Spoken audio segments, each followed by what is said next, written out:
নির্বাচনের দিন ছাড়া গণভোটের সিদ্ধান্ত কখনোই মানবে না বিএনপি, সাফ জানিয়ে দিলেন দলের মহাসচিব মির্জা ফখরুল ইসলাম আলমগীর। তিনি বলেছেন, জুলাই সনদের আইনি ভিত্তি দেওয়ার এখতিয়ার অন্তর্বর্তী সরকারের নেই।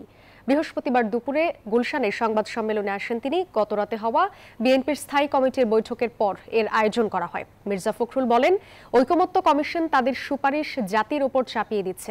সংবাদ সম্মেলনে দলের স্থায়ী কমিটির সদস্য সালাহ উদ্দিন আহমদও কথা বলেন। হঠাৎ করে সংবিধান সংস্কার পরিষদের প্রস্তাব কারা দিলেন সেই প্রশ্নও রাখেন তিনি। উক্ত দফাসমূহের বিপরীতে স্বাক্ষরিত জুলাই জাতীয় সনদে অন্তর্ভুক্ত রাজনৈতিক দলসমূহের মতামত, ভিন্ন মত, নোট অফ ডিসেন্ট উল্লেখ করা হয়নি। অর্থাৎ ঐক্যমত্য কমিশনের প্রস্তাব এবং সুপারিশ একপেশে ও জবরদস্তিমূলক জাতির উপর চাপিয়ে দেওয়ার চেষ্টা করা হয়েছে। হঠাৎ করে সংবিধান সংস্কার পরিষদের যে প্রস্তাবটা দেয়া হলো এবং সেটা কারা দিল, কিভাবে দিল, সুপারিশে কিভাবে আসলো, তাইলে জাতীয় সংসদ নির্বাচন অনুষ্ঠিত হবে নাকি সংবিধান সংস্কার পরিষদ নির্বাচন অনুষ্ঠিত হবে, সেই এখতিয়ার তো নির্বাচন কমিশনের নাই। রাজধানীর গুলশানে বিএনপি চেয়ারপারসনের রাজনৈতিক কার্যালয়ে দলের স্থায়ী কমিটির সংবাদ সম্মেলনে আছেন সহকর্মী ফজলে রাব্বি সৌরভ। সরাসরি যাব তার কাছে। সৌরভ, জুলাই সনদ নিয়ে বিএনপি নেতারা সম্মেলনে আর কি বললেন? সাদিয়া, আপনি জানেন জুলাই জাতীয় সনদের যে সুপারিশ, সেই সুপারিশ কিন্তু ঐকমত্য কমিশন প্রধান উপদেষ্টার কাছে উপস্থাপন করার পর কিন্তু সেটি নিয়ে বিএনপির স্থায়ী কমিটি কিন্তু একটি সংবাদ সম্মেলনের আয়োজন করে। আজ সেখানে বিএনপি মহাসচিব মির্জা ফখরুল ইসলাম আলমগীর লিখিত বক্তব্য পাঠ করেন। সেখানে কিন্তু তারা বেশ কয়েকটি বিষয় নিয়ে কিন্তু আলোচনা করেছেন, যার মধ্যে উল্লেখযোগ্য কয়েকটি বিষয়ের একটি ছিল যে যেদিন জুলাই জাতীয় সনদের বিষয়ে যে আলোচনাগুলো হয়েছে, সেখানে বিএনপির যে নোট অফ ডিসেন্ট বা তাদের যে প্রস্তাবগুলো ছিল সেটি কিন্তু অনেকগুলোই কিন্তু তাদের মধ্যে যে সুপারিশ, সেই সুপারিশে কিন্তু রাখা হয়নি বলে তারা অভিযোগ করেছেন। এবং একই সাথে তারা আরেকটি গুরুত্বপূর্ণ যে বিষয়টা নিয়ে তারা বলছেন, সেটি কিন্তু তারা বলছেন যে গণভোটের যে বিষয়টি, সেই গণভোটের বিষয়টি নিয়ে কিন্তু তারা বারবার কথা বলেছেন। তারা যেটি বলছেন যে নির্বাচনের দিন বিএনপি গণভোটে রাজি, এর আগে যদি গণভোটের আয়োজন করা হয় সেটিকে কিন্তু তারা অবিবেচনা প্রসূত বলে কিন্তু তারা মন্তব্য করছেন। একই সাথে আপনি জানেন যে এরই মধ্যে কিন্তু গত কয়েকদিন থেকে যে আলোচনা হয়েছে, ঐকমত্য কমিশন কিন্তু গত 7 মাস যাবৎ কিন্তু রাজনৈতিক দলগুলোর সাথে কিন্তু আলোচনা করেছে। সেখানে কিন্তু বিভিন্ন রাজনৈতিক দল কিন্তু তাদের বিভিন্ন মতামত উপস্থাপন করেছে, কিন্তু সেই মতামতগুলো কিন্তু এই জুলাই জাতীয় সনদের যে সুপারিশ প্রধান উপদেষ্টার কাছে পেশ করা হয়েছে ঐকমত্য কমিশনের পক্ষ থেকে, সেখানে কিন্তু সেই বিষয়গুলো না রাখার অভিযোগ দিয়েছে কিন্তু বিএনপি। এবং তারা যেটি বলেছে যে আগামীতে কিন্তু তারা প্রয়োজনে প্রধান উপদেষ্টার কাছেও কিন্তু তারা এই তাদের যে অভিযোগগুলো রয়েছে সেটি নিয়ে যাবে। আর তারা যেটি বলছে জুলাই সনদ বাস্তবায়নের যে বিষয়টি নিয়ে তারা বলছে আইনি ভিত্তির যে বিষয়টি, সেটি বলেছেন যে সেটির সাংবিধানিক যে এটি রয়েছে সেটি কিন্তু আসলে রাষ্ট্রপতির বলে তারা বলেছেন, যেটি সরকার প্রধান হিসেবে অন্তর্বর্তী সরকার প্রধান সেটি করতে পারবেন না বলেও কিন্তু বিএনপির পক্ষ থেকে জানানো হয়েছে। তো এই ছিল আমার কাছে গুলশানের বিএনপি চেয়ারপারসনের রাজনৈতিক কার্যালয়ের সামনে থেকে সবশেষ তথ্য। সাদিয়া। সৌরভ, ধন্যবাদ আপনাকে। 5 দাবিতে নির্বাচন কমিশনে স্মারকলিপি দিয়েছে জামায়াত ইসলামী সহ সমমনা 8 ইসলামী দল। বৃহস্পতিবার সকালে আগারগাঁওয়ে নির্বাচন কমিশনের সামনে সমবেত হন দলগুলোর নেতাকর্মীরা। স্মারকলিপি দেওয়ার পর প্রধান নির্বাচন কমিশনারের সঙ্গে বৈঠক করেন তারা। বৈঠক শেষে নেতারা জানান, দাবি না মানলে আগামী 3রা নভেম্বর নতুন কর্মসূচি ঘোষণা করা হবে। 8টি দলের পক্ষ থেকে স্মারকলিপি প্রদান করেছি। আজকে 8টি দলের পক্ষ থেকে প্রধান নির্বাচন কমিশনের কাছে দাবি জানিয়েছি, জুলাই জাতীয় সনদের টেকসই আইনি ভিত্তির জন্য নভেম্বর মাসের মধ্যেই গণভোটের আয়োজন করতে হবে। এ বিষয়ে বিস্তারিত জানাতে নির্বাচন কমিশন থেকে আমাদের সঙ্গে যুক্ত হচ্ছেন সহকর্মী অন্তরা বিশ্বাস। সরাসরি যাব তার কাছে। অন্তরা, ইসিতে স্মারকলিপি জমা দিয়ে জামাত সহ 8 দলের প্রতিক্রিয়া কি? তারা যে কথাটি বলছেন যে তাদের যে 5 দাবি সেটি আসলে মানতে হবে এবং তা না হলে তারা 3 নভেম্বর নতুন কর্মসূচির ঘোষণা করবেন। তো নতুন কর্মসূচির মধ্যে তারা কি আসলে আন্দোলনে যাবেন নাকি বা কি করবেন সে বিষয়ে কিন্তু তারা এখনই কোনো কথা বলছেন না। তারা বলছেন যে 3 নভেম্বর এই দলগুলো বসবেন এবং তারপরেই আসলে তারা ঠিক করবেন।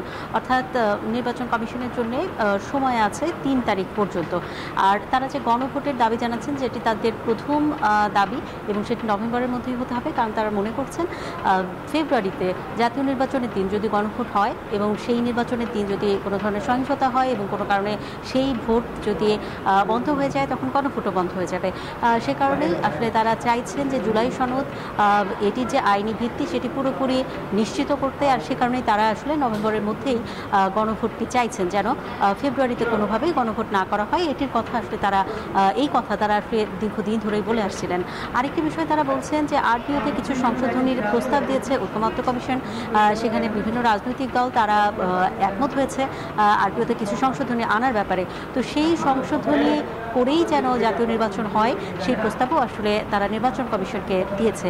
এছাড়াও তারা আসলে আরেকটি কথা বলেছে, সেটি হচ্ছে আওয়ামী লীগ এবং জাতীয় পার্টি এবং 14 দলের যে শরিকরা রয়েছে, বিশেষ করে আওয়ামী লীগ এবং জাতীয় পার্টি, এই দুটি দল যেন কোনোভাবেই জাতীয় নির্বাচনে অংশগ্রহণ করতে না পারে বা তাদের রাজনৈতিক যে কার্যক্রম সেটি যেন না চালাতে পারে, সেটির কথাও আসলে তারা বলছেন। এবং কোনোভাবেই নির্বাচন কমিশন যেন জাতীয় পার্টির সাথে কোনো ধরনের আলোচনায় না বসে, সেই কথাটিও আসলে তারা বলছেন। এই ছিল আমার কাছে এখান থেকে সর্বশেষ খবর। অন্তরা, ধন্যবাদ আপনাকে। ক্ষমতায় গেলে দেশের স্বাস্থ্য খাত ঢেলে সাজাবে জামায়াত ইসলামী, বলেছেন দলটির সেক্রেটারি জেনারেল মিয়া গোলাম পরোয়ার। বৃহস্পতিবার সকালে রাজধানীর গুলশানে দলের কেন্দ্রীয় মহিলা বিভাগের এক আয়োজনে একথা বলেন তিনি। গোলাম পরোয়ার বলেন, জামায়াত দেশের শাসক হতে চায় না, সেবক হতে চায়। ফ্যাসিবাদী আমলে স্বাস্থ্য খাতে ব্যাপক অনিয়ম দুর্নীতি হয়েছে, সেসবের মূলোৎপাটন করা হবে বলেন তিনি। রাষ্ট্র ব্যবস্থা আমাদের হাতে আসলে আমরা শিক্ষা ব্যবস্থাকে নৈতিকতার ভিত্তিতে জাতি গঠনের একটি অনন্য অসাধারণ শিক্ষায় পরিণত করব, একটি সমন্বিত শিক্ষা ব্যবস্থা আমরা তৈরি করব। আমরা corruption free society, corruption free economy, social justice, মানুষের জন্য এক মানুষের পাশে দাঁড়াবে, তার মধ্যে স্বাস্থ্য সেবা। আওয়ামী লীগকে পুনর্বাসন করতে সংস্কার কমিশনকে ভিন্ন খাতে পরিচালনা করতে চেয়েছে বিএনপি, এমন অভিযোগ তুলেছেন এনসিপির মুখ্য সমন্বয়ক নাসির উদ্দিন পাটোয়ারি। বৃহস্পতিবার নাগরিক ঐক্য আয়োজিত রাজনীতির বর্তমান ও ভবিষ্যৎ পথরেখা শীর্ষক আলোচনা সভায় এমন অভিযোগ করেন তিনি। যদি না ভোটে স্টিক থাকে, বিএনপির হলো মৃত্যু হবে না ভোটের মধ্য দিয়ে। বিএনপি কনসেনসাস কমিশনের মধ্য দিয়ে আওয়ামী লীগকে নিয়ে আসার যে পায়তারা চালাচ্ছিল, বাংলাদেশের জনগণ সেই জায়গাটা ঠেকিয়ে দিয়েছে। তাদের উপর নতুন করে আরেকটা বর আবির্ভূত হয়েছে, সেটা হলো জাতীয় পার্টি। জাতীয় পার্টি এবং আওয়ামী লীগ প্রশ্নে আমরা কোনো ছাড় দিব না। জুলাই গণঅভ্যুত্থান চলাকালে আশুলিয়ায় 6 জনের মরদেহ পোড়ানো সহ 7 জনকে হত্যার অভিযোগে করা মামলায় 16তম দিনের সাক্ষ্য গ্রহণ চলছে। বৃহস্পতিবার সকালে আন্তর্জাতিক অপরাধ ট্রাইব্যুনাল 2 এর চেয়ারম্যান বিচারপতি নজরুল ইসলাম চৌধুরীর নেতৃত্বাধীন 3 সদস্যের বিচারিক প্যানেলে এই সাক্ষ্য গ্রহণ শুরু হয়। এদিন শুরুতেই ট্রাইব্যুনালে সাক্ষ্য দেন সানি মৃধা। গণঅভ্যুত্থান চলাকালে তার পায়ে 5টি গুলি লেগেছিল। সাক্ষ্যদানকালে তিনি এই ঘটনায় দায়ীদের সর্বোচ্চ সাজা চান। পরে তাকে জেরা করেন আসামি পক্ষের আইনজীবীরা। গত বছরের 5 আগস্ট সাভারের আশুলিয়ায় পুলিশের গুলিতে প্রাণ হারান 6 তরুণ। এরপর পুলিশ ভ্যানে তাদের লাশ তুলে আগুনে পুড়িয়ে দেওয়া হয়। কোন তরুণী মা পর্যাপ্ত শিশু পরিচর্যার সুযোগ না পেয়ে চাকরি ছেড়ে দিলে বাংলাদেশ হারায় সম্ভাবনা, উৎপাদনশীলতা ও অগ্রগতি, বললেন বিএনপির ভারপ্রাপ্ত চেয়ারম্যান তারেক রহমান। বৃহস্পতিবার সকালে সামাজিক যোগাযোগ মাধ্যম ফেসবুকে দেয়া এক স্ট্যাটাসে এমন কথা বলেন তিনি। তারেক রহমান জানান, বিএনপি সারা দেশে এমন একটি উদ্যোগ গ্রহণের কথা বিবেচনা করছে যাতে শিশু পরিচর্যা বাংলাদেশের অর্থনৈতিক প্রবৃদ্ধি কৌশলের অংশ হয়, যেখানে রয়েছে সব সরকারি বিশ্ববিদ্যালয়ে ডে কেয়ার সেন্টার স্থাপন, সরকারি অফিসগুলোতে ধাপে ধাপে ডে কেয়ার সেন্টার স্থাপনের জাতীয় পরিকল্পনা গ্রহণ, বড় বেসরকারি প্রতিষ্ঠান ও কারখানায় বাধ্যতামূলক ডে কেয়ার ব্যবস্থা সহ আরও বেশ কিছু পরিকল্পনা। এই একটি সংস্কার নারীদের কর্মসংস্থান বাড়াতে পারে, পারিবারিক আয় বৃদ্ধি করতে পারে, ক্রমবর্ধমান মধ্যবিত্ত শ্রেণীকে আর্থিক স্থিতিশীলতা দিতে পারে এবং দেশের জিডিপিতে 1% পর্যন্ত যোগ করতে পারে। শরীয়তপুরে জনবসতিহীন স্থানে খালের উপর নির্মাণ করা হয়েছে কালভার্ট সেতু। স্থানীয়দের অভিযোগ, সরকারি দপ্তরের একজন সাবেক গাড়ি চালকের পুকুরে প্রবেশের জন্য নির্মাণ করা হয়েছে এই সেতুটি, যা ক্ষমতার অপব্যবহার ও রাষ্ট্রীয় অর্থ অপচয় একটি প্রকৃষ্ট উদাহরণ। সংশ্লিষ্ট দপ্তরের কর্মকর্তাদের দাবি, উপর মহলের নির্দেশে বাধ্য হয়ে বাস্তবায়ন করতে হয়েছে এমন প্রকল্প। বিধান মজুমদার অনির পাঠানো তথ্য ও ছবিতে দেখুন ডেস্ক রিপোর্ট। খালের ওপারে মস্ত বড় পুকুর, নেই যাতায়াতের জন্য কোনো সড়ক। তাই পুকুরে প্রবেশের জন্য ৩১ লাখ টাকা ব্যয়ে তৈরি হয়েছে কালভার্ট সেতু। শরীয়তপুরের ড্যামোডা উপজেলার আদাসন এলাকায়, যার জন্য সরকারের এই খরচ, তিনি শিক্ষা মন্ত্রণালয়ের তৎকালীন সচিবের গাড়ি চালক মোকসেদ সর্দার। রাষ্ট্রীয় অর্থায়নে সেতুটি নির্মাণ করেছে এলজিইডি। বিশেষ সুপারিশে এবং ক্ষমতা বলে ব্যক্তি স্বার্থে এমন প্রকল্প বাস্তবায়নে ক্ষোভ প্রকাশ করেছেন স্থানীয় ও সচেতন মহল। ৩১ লাখ টাকা নষ্ট করে শুধু শুধু একটা ব্রিজ বানাইছে, এখান থেকে কোনো মানুষ যাতায়াত করে না। এই ব্রিজটা বানাইছে হলো এই জায়গায়, এই যে না পুষ্কুনিটা দেখেন, এখানে বাড়ি করার লোকিয়া, এখন তো কোনো বাড়ি নেই, এখন আছে খালি পুষ্কুনি। তো এই ধরনের প্রকল্প যারা করেছেন এবং জনগণের টাকা লুটপাট করেছেন, আমার মনে হয় যে এদেরকে অবশ্যই আইনের আওতায় আনা উচিত। তবে এ বিষয়ে প্রশ্নের উত্তর না দিয়েই পালিয়ে যান মোকসেদ সর্দার।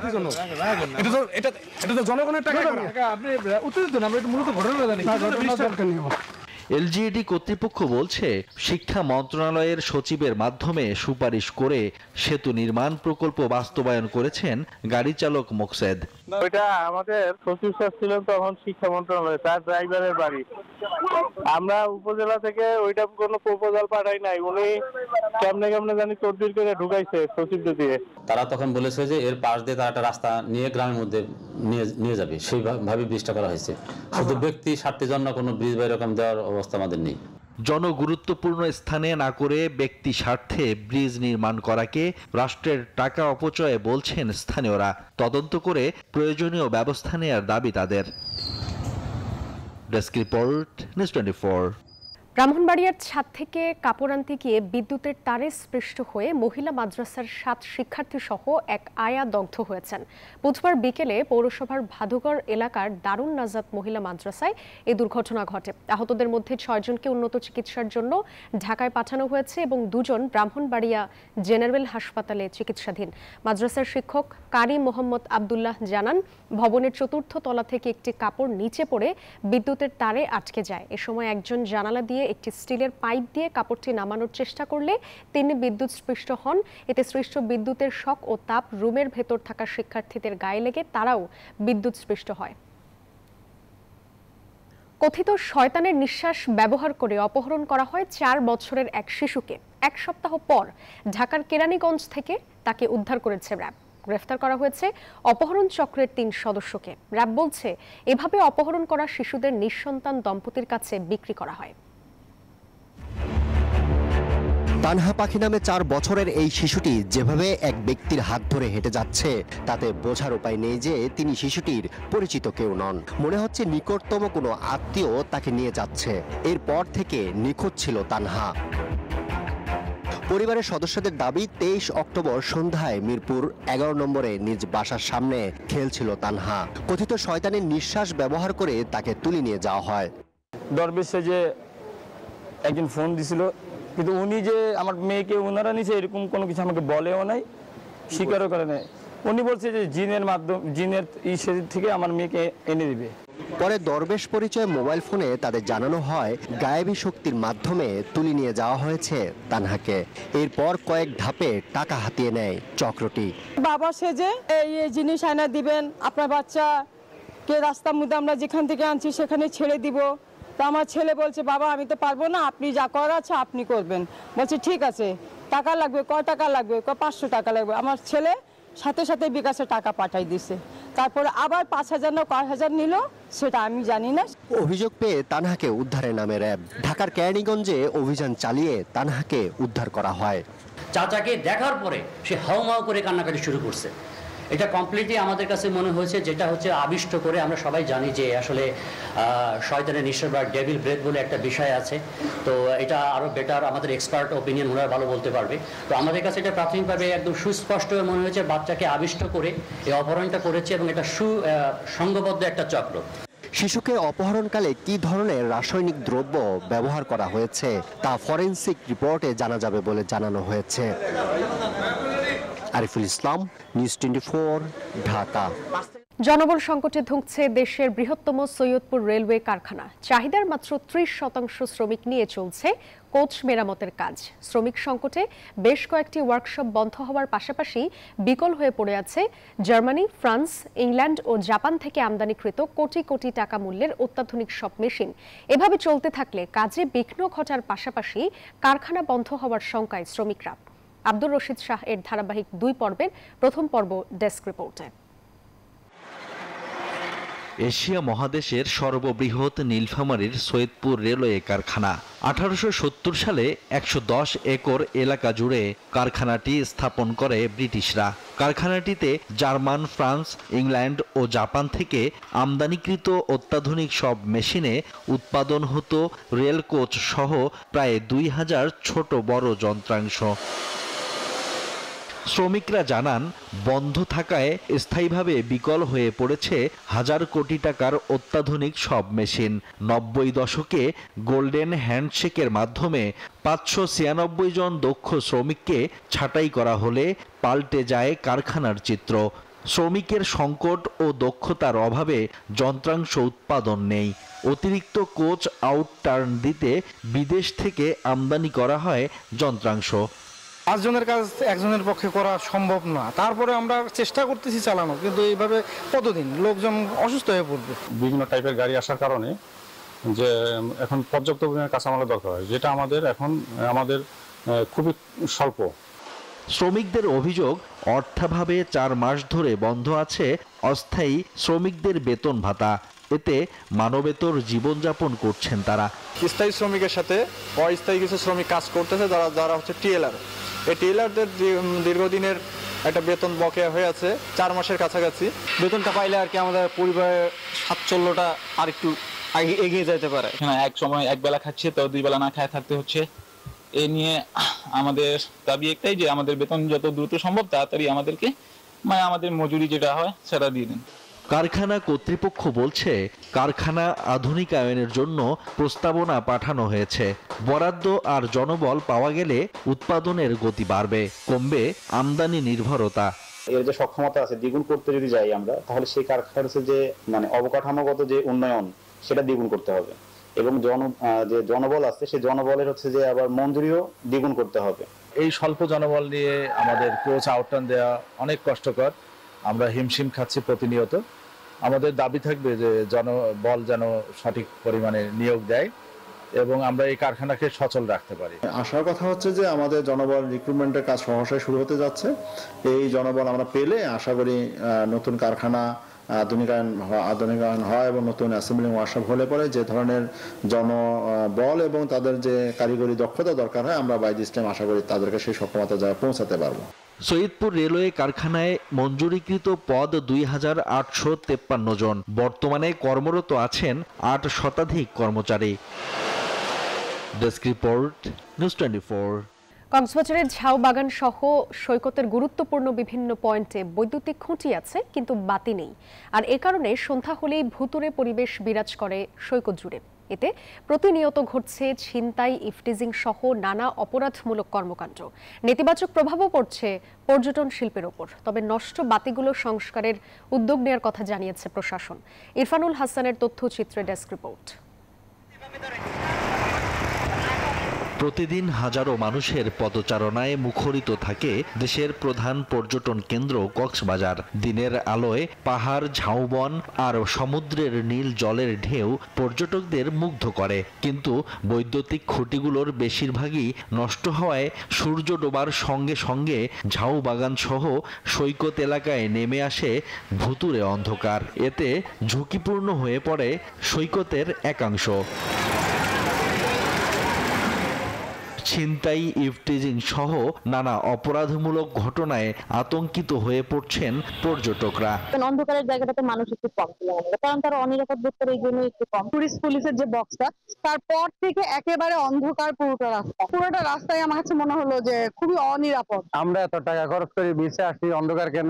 পর্যটন সংশ্লিষ্ট ব্যবসায়ীরা বলছেন, নানা অপরাধমূলক ঘটনা বেড়ে যাওয়ায় দেশি বিদেশি পর্যটক কমছে আর ব্যবসায়িকভাবে ক্ষতিগ্রস্ত হচ্ছেন তারা।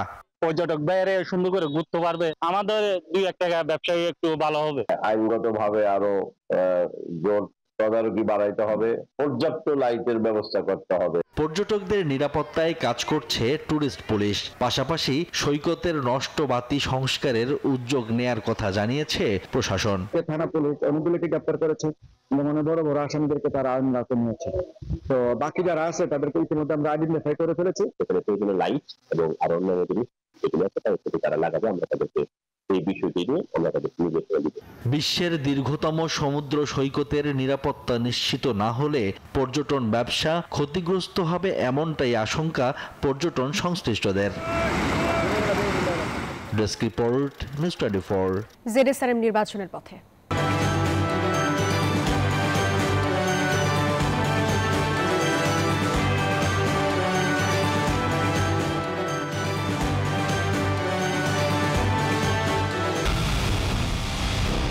পুরো দেশের মুখে হাসি ফোটাতে নিজেকে হতে হয় স্ট্রং, আর মনোবল হতে হয় স্পার্ক জিরো। জেডএসআরএম 25 বছরের পথ চলায় নিরাপদে রাখার প্রত্যয়ে। শিক্ষা, সাহিত্য, সংস্কৃতি আর ঐতিহ্যের সূতিকাগার ময়মনসিংহ জেলা। 13টি উপজেলা, 14টি থানা এবং একটি সিটি কর্পোরেশন মিলিয়ে সংসদীয় আসন সংখ্যা 11টি। শিল্পাঞ্চল অধ্যুষিত এই অঞ্চলের গ্রামীণ এলাকাগুলো বেশ অবহেলিত। এছাড়াও নদী ভাঙন, বেকার সমস্যা সমাধান, মাদক নির্মূল এবং তরুণদের যারা অগ্রাধিকার দেবেন তাদেরই জনপ্রতিনিধি নির্বাচিত করতে চান ভোটাররা। এদিকে নির্বাচনের সময় ঘনিয়ে আসায় নিজ নিজ এলাকায় প্রচারণায় ব্যস্ত সময় পার করছেন সম্ভাব্য প্রার্থীরা। জাতীয় সংসদ নির্বাচন সামনে রেখে ভোটারদের চাহিদা ও সমস্যার কথা মাথায় রেখে সার্বিক উন্নয়ন ও সমাধানের আশ্বাস দিচ্ছেন তারা। খুলনার রূপসায় বিএনপির 2 গ্রুপের মধ্যে সংঘর্ষের ঘটনা ঘটেছে। এতে 2 গ্রুপের কমপক্ষে 5 জন আহত হয়েছে। বৃহস্পতিবার দুপুর 12টার দিকে রূপসা উপজেলার সদর এলাকায় এই ঘটনা ঘটে। স্থানীয়রা জানায়, পূর্ব ঘোষিত কর্মসূচি অনুযায়ী পারভেজ মল্লিক ওই এলাকায় নির্বাচনী প্রচারণায় গেলে 2 গ্রুপের মধ্যে উত্তেজনা তৈরি হয়। এক পর্যায়ে তাদের মধ্যে হাতাহাতির ঘটনা ঘটে। প্রতিপক্ষরা বিএনপি নেতা পারভেজ মল্লিককে অবরুদ্ধ ও তার সমর্থকদের কার্যালয় ভাঙচুর করে। খবর পেয়ে রূপসা থানা পুলিশ পারভেজ মল্লিককে উদ্ধার করেন। বর্তমানে এলাকায় থমথমে অবস্থা বিরাজ করছে।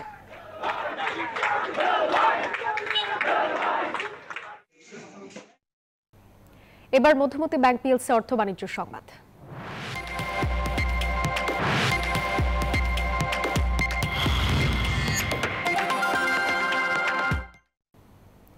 দীর্ঘদিন স্থিতিশীল থাকার পর আবারও বাড়তে শুরু করেছে ডলারের দাম।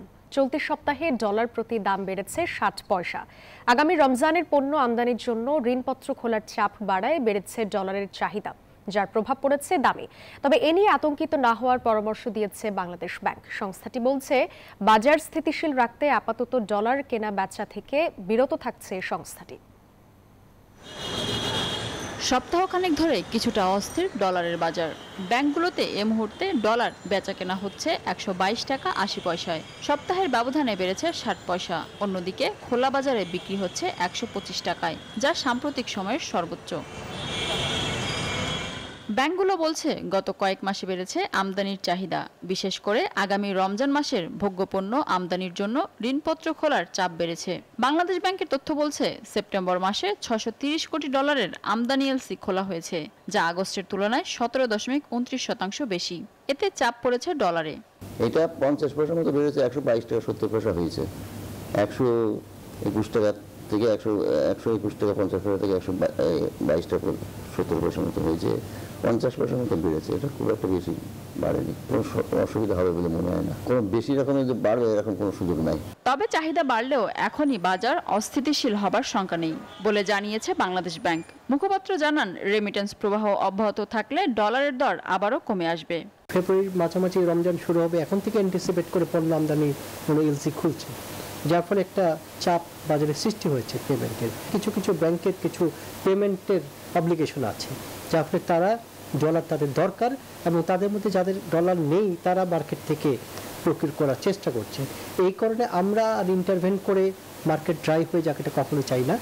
বাজারে ডলারের সরবরাহ বেড়ে যাওয়ায় গত 3 মাসে 15 দফায় বাণিজ্যিক ব্যাংকগুলো থেকে 212 কোটি 60 লাখ ডলার কিনেছে বাংলাদেশ ব্যাংক। ঘাটতি দেখা দেওয়ায় এখন আপাতত ডলার কেনা থেকে সরে এসেছে সংস্থাটি। তবে এখনই বাজারে ডলার বিক্রির পথেও হাঁটতে চায় না কেন্দ্রীয় ব্যাংক।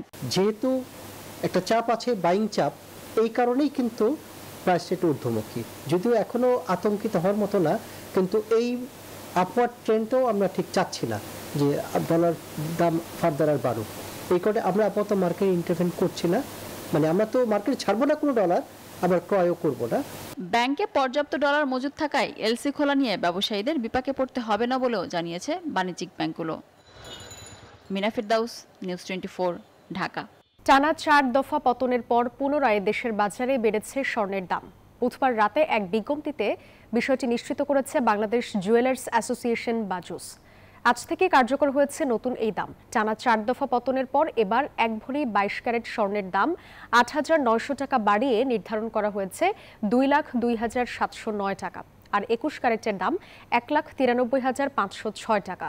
বাজুস জানিয়েছে, স্বর্ণের বিক্রয় মূল্যের সঙ্গে সরকার নির্ধারিত 5% ভ্যাট ও বাজুস নির্ধারিত ন্যূনতম মজুরি 6% যুক্ত করতে হবে। তবে গহনার ডিজাইন ও মান ভেদে মজুরির তারতম্য হতে পারে। চীনের উপর 10% শুল্ক কমালেন মার্কিন প্রেসিডেন্ট ডোনাল্ড ট্রাম্প। এর বিনিময়ে ফেন্টানাইল রপ্তানি নিয়ন্ত্রণে রাজি হয়েছে চীন। দক্ষিণ কোরিয়ার বুসানে বহুল আকাঙ্ক্ষিত বৈঠকের পর এই সমঝোতায় পৌঁছান 2 পরাশক্তিধর দেশের রাষ্ট্রপ্রধান ডোনাল্ড ট্রাম্প ও শি জিনপিং। প্রায় 2 ঘন্টার বৈঠক শেষে স্ব গন্তব্যে ফের উড়াল দেন যুক্তরাষ্ট্র ও চীনা প্রেসিডেন্ট। দীর্ঘ 6 বছর পর বৃহস্পতিবার দক্ষিণ কোরিয়ার বুসানে বহুল আকাঙ্ক্ষিত বৈঠকে বসেন 2 পরাশক্তিধর দেশের রাষ্ট্রপ্রধান ডোনাল্ড ট্রাম্প ও শি জিনপিং। 1 ঘন্টা 40 মিনিট ধরে চলে আলোচনা, যেখানে উঠে আসে শুল্ক, বিরল খনিজ পদার্থ, মাদক চোরাচালান এবং কৃষিখাত, রাশিয়া ইউক্রেন সংকট সহ নানা ইস্যু। বৈঠকের পর প্রেসিডেন্ট ট্রাম্প চীনা পণ্যের উপর আরোপিত শুল্ক 57 থেকে কমিয়ে 47% করার ঘোষণা দেন। বিনিময়ে ফেন্টানাইল রপ্তানি নিয়ন্ত্রণে রাজি হয় চীন। পাশাপাশি বিরল খনিজ সংকট সমাধান এবং যুক্তরাষ্ট্রের কাছ থেকে চীনের সয়াবিন কেনার ব্যাপারেও সিদ্ধান্ত হয় এই বৈঠকে। একই সঙ্গে খুব শিগগিরই 2 দেশ বাণিজ্য চুক্তি স্বাক্ষর করতে পারে বলে জানান ট্রাম্প। যুক্তরাষ্ট্রে ফেন্টানাইল প্রবেশ রোধে চীনের উপর আমি 20% শুল্ক আরোপ করেছিলাম। আমি সেটি 10% কমিয়েছি এবং এটি তাৎক্ষণিকভাবে কার্যকর হয়েছে। ওয়াশিংটন ও বেইজিং এখন অনেক বিষয়ে একমত। চীন এখন থেকে বিপুল পরিমাণ সয়াবিন কিনবে। আমি এর প্রশংসা করি। এদিকে আগামী বছর চীন সফরের পরিকল্পনাও রয়েছে ট্রাম্পের। এই আলোচনাকে 2 দেশের সম্পর্কের উন্নয়নে একটি বড় পদক্ষেপ হিসেবে দেখছেন বিশ্লেষকরা। আফরিন মৌ, নিউজ 24। ঘূর্ণিঝড় মেলিসার প্রভাবে ক্যারিবীয় অঞ্চলে অন্তত 30 জনের মৃত্যুর খবর পাওয়া গেছে। কয়েকদিনের টানা ভারী বৃষ্টিতে হাইতির পেটিগোফ এলাকায় নদীর পানি উপচে পড়ে ভয়াবহ বন্যার সৃষ্টি হয়। এতে 10 শিশুসহ 25 জন প্রাণ হারায়। আশ্রয়হীন হয়ে পড়ে হাজারো মানুষ। গত মঙ্গলবার জামাইকার দক্ষিণ পশ্চিমাঞ্চলে এই ভয়াবহ ঘূর্ণিঝড় তাণ্ডব চালানোর পর কিউবাতেও আঘাত হানে, যেখানে দুর্যোগের আশঙ্কায় 7 লাখেরও বেশি মানুষকে নিরাপদ আশ্রয়ে সরিয়ে নেয় সরকার। বর্তমানে হ্যারিকেনটি দুর্বল হয়ে বাহামার দিকে অগ্রসর হচ্ছে। ওয়েস্ট ইন্ডিজের বিপক্ষে দ্বিতীয় টি-20তে 14 রানে হেরে সিরিজ হার নিশ্চিত করেছে বাংলাদেশ। এখন টাইগারদের সামনে লক্ষ্য শেষ ম্যাচে হোয়াইট ওয়াশ এড়ানো। অন্যদিকে ওয়েস্ট ইন্ডিজের লক্ষ্য প্রথমবারের মতো বাংলাদেশকে টি-20তে হোয়াইট ওয়াশ করা।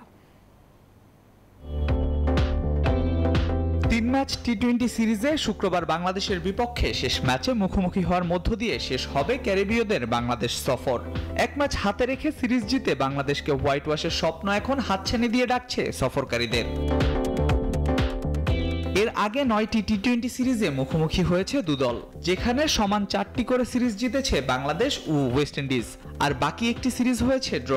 2009 সালে 2 দলের প্রথম মুখোমুখিতে জয় পায় স্বাগতিক ওয়েস্ট ইন্ডিজ। 2 বছর পর সেই প্রতিপক্ষের বিপক্ষেই প্রথম টি-20 সিরিজ জয়ের দেখা পায় বাংলাদেশ। এরপর 2012 সালে ঢাকায় সিরিজ জেতে গেল ব্রাভোরা।